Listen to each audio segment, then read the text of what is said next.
What's up, everyone? John Brittinger from Techno Buffalo here with a full review for you of the iPad mini with Retina display. This guy packs a ton of power and a gorgeous high-res screen into a 7-inch package, but is it worth your tablet buying dollar? Let's put it through its paces and find out.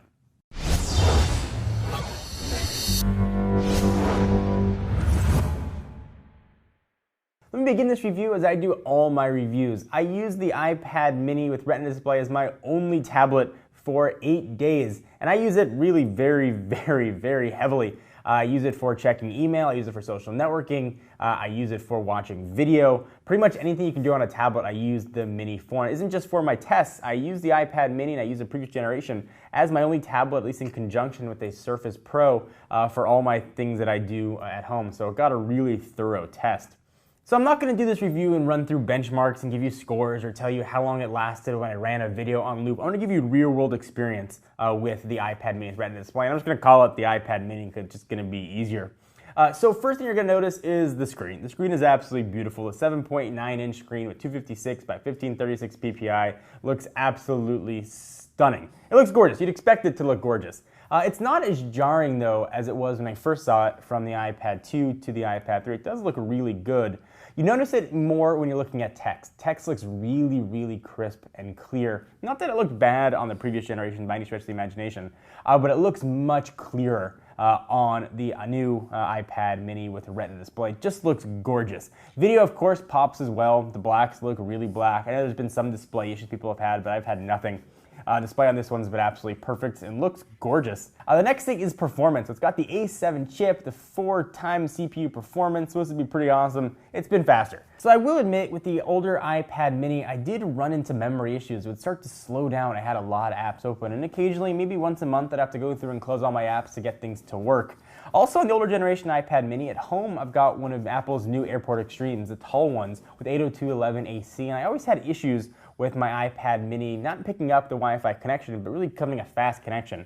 When I would do a speed test from my laptop or a desktop, it'd be very quick. When I run it from the iPad mini, it'd be really slow. So slow to the fact that it became really hard to watch even YouTube videos on there.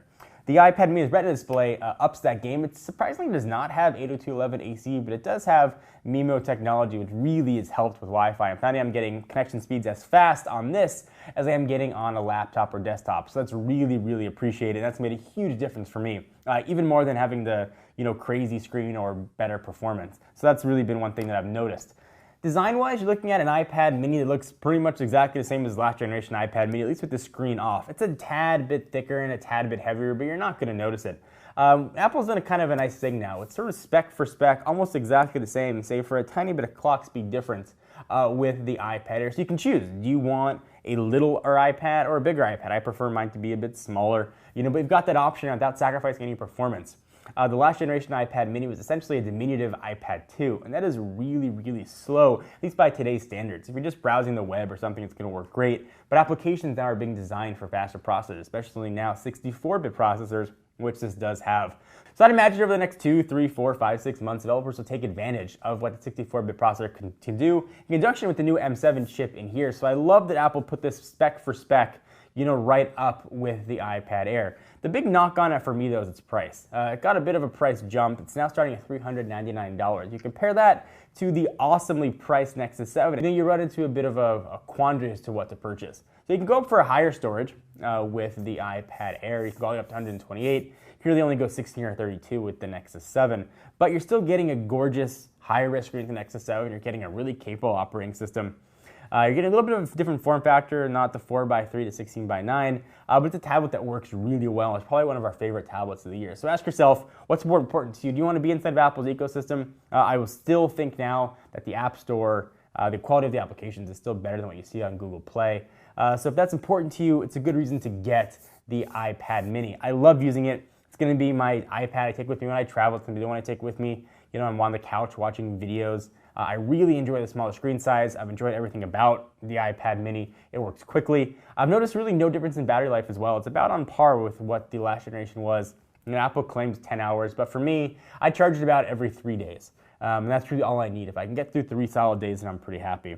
After one solid day of use, and that's probably about 45 minutes, an hour of video watching, checking some fantasy sports on there, replying to some emails, Generally I had about maybe 40% loss of battery, 40 to 30%. I don't keep my screen brightness on auto, I keep it up at 80%, so I like a nice bright screen. And feeling that's probably a big drain. If you pull that down, you'd probably get much more, even probably double the battery life. Another odd omission for me is we don't have Touch ID. That seems a bit strange. You know, since spec for spec, almost the same as the iPhone 5S, but no Touch ID on this guy. Perhaps Apple had to save something for the next generation iPads. Overall, though, I've really enjoyed using this. The camera, honestly, I never even used. I very rarely use a camera on a tablet, and you shouldn't either unless you're doing, you know, FaceTime or Skype or something. But looks fine. You know, the pictures look decent. I saw what it looked like on the iPad Air. I've done FaceTime calls at least on this, and the quality looks, you know, pretty average. It does have much faster charge time, I noticed, though. That might be due to perhaps a higher voltage wall wart, but did charge markedly faster. And pro tip, if you want to charge your tablet or phone faster, turn off all data, put in airplane mode. You probably charge it about twice as quickly as you would otherwise.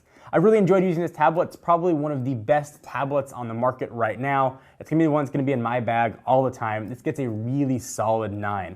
I wish it was a little less expensive. I wish it had 8211 AC, and I wish it had Touch ID. But if you don't care about any of those things, you just want an Apple tablet that's going to work well, it's going to fit in your bag or fit in a purse, look no farther than the iPad mini with Retina display. Thank you guys for watching. Hope you enjoyed. Be sure to give the video a thumbs up. We really do appreciate it. Check us out, of course, at techknownbuffalo.com for the latest and greatest tech news. Until then, I'm John Rettinger. I'll see you in the next video. What's up, everyone? It's Ashley. Thanks so much for watching that most recent video. If you enjoyed it, please click on the word subscribe right underneath me to get tons more tech videos from us here at TechnoBuffalo. We have got unboxings, comparisons, reviews, recaps, and everything else you can think of here on the channel. If you're in the mood for more technology, just click right over here to check out some of our most recent videos. See you next time, humans.